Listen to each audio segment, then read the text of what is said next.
খুনিদের জায়গা তো ইয়েতে জেলখানায়। যত উপদেষ্টা মণ্ডলী যারা আছেন সবাইকে হা ভোট দেওয়ার জন্য বলা, না কোনো রিকনসিলিয়েশনের কোনো আলোচনা হচ্ছে না। আওয়ামী লীগের তরফ থেকে কোনো ধরনের কোনো সরি বলতে শুনেছেন, রিগ্রেট করতে শুনেছেন, অনুতপ্ত হতে দেখেছেন?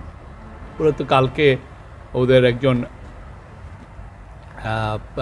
বড় একজন ফর্মার মিনিস্টার, উনি তো আরও মানে এক ধরনের মোকারি করছিলেন। হ্যাঁ, তো এখন শহীদের রক্ত নিয়ে ওনারা মোকারি করেন। তো ওনাদের প্রতি কোনো ধরনের কোনো ধরনের ওদের অনুতপ্তের কোনো লক্ষণ আমরা দেখি নাই। তো তাদেরকে কে এই বাংলাদেশের সোসাইটিতে জায়গা দিবে? হ্যাঁ, খুনিদেরকে কেউ জায়গা দেয়? খুনিদের জায়গা তো ইয়েতে জেলখানায়। যারা আওয়ামী লীগের মধ্যে যারা ভালো আছেন তারা অবশ্যই ভালো নেতৃত্ব বেছে নেবেন। এইখানে যারা ইলেকশনে যারা ভালো যারা দেখবেন ক্যান্ডিডেট, তাদেরকে ভোট দিবেন। তাদের মত পথের সাথে যাদের সাথে মিলে তাদেরকে ভোট দিবেন ওনারা।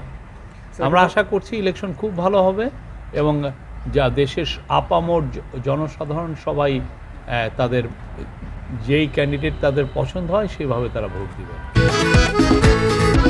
খাবারের পছন্দ ভিন্ন হলেও মজার বেলায় সবাই এক। যে গ্রামে যে লোকটা বসে আছে সেও তো এখন অনলাইনের সাথে সংযুক্ত, সে তো সোশ্যাল মিডিয়ার সাথে সে ফেসবুকে দেখছে, সে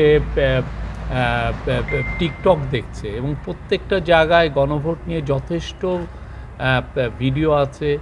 মানুষজন এটা নিয়ে কথা বলছেন, তারা এই কথাগুলো শুনছে এবং সবাই আপনারা একটা জিনিস কি অনেকে ভাবেন যে গ্রামে যে জনসাধারণ আছে তারা বুঝি এই বিষয়গুলো বুঝেন না, তারা খুব ভালো বুঝেন। তা আমি যেই রকম বুঝি তারা ঠিক সেই রকমই বুঝেন। এই গভর্নমেন্টের একটা বড় ম্যান্ডেট ছিল রিফর্মের সবচেয়ে বড় কাজটাই এখন হা ভোটে এসছে। আপনারা হা ভোট দিবেন, দিয়ে দেশকে একটা স্মুথ একটা ডেমোক্রেটিক ট্রানজিশনে নিয়ে আসবেন। যত উপদেষ্টা মণ্ডলী যারা আছেন তারাও বিভিন্ন জায়গায় যাচ্ছেন, তারাও বলছেন এটা আমাদের নৈতিক দায়িত্ব সবাইকে হা ভোট দেওয়ার জন্য বলা। আমি ইলেকশন কাভার করেছি 20-25 বছর ধরে। আমি ইলেকশন কাভার করি, সে 96 ইলেকশন কাভার করেছি। 96 থেকে এই পর্যন্ত যতগুলো ইলেকশন হয়েছে সবগুলো কাভার করেছি।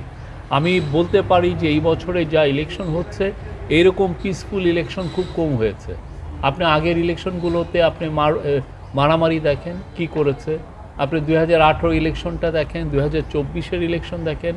অপোজিশনদেরকে তো কাছে ভিড়তেই দেয়নি, অপোজিশন লিডারদেরকে ধরে যেই শহরে আছে অন্য শহরে পাঠিয়ে দিয়েছে, জেলে ঢুকিয়ে দিয়েছে। এখানে এর চেয়ে সুন্দর ইলেকশন আপনি কবে দেখেছেন? কি আসলে অবাধ সুষ্ঠু নির্বাচন?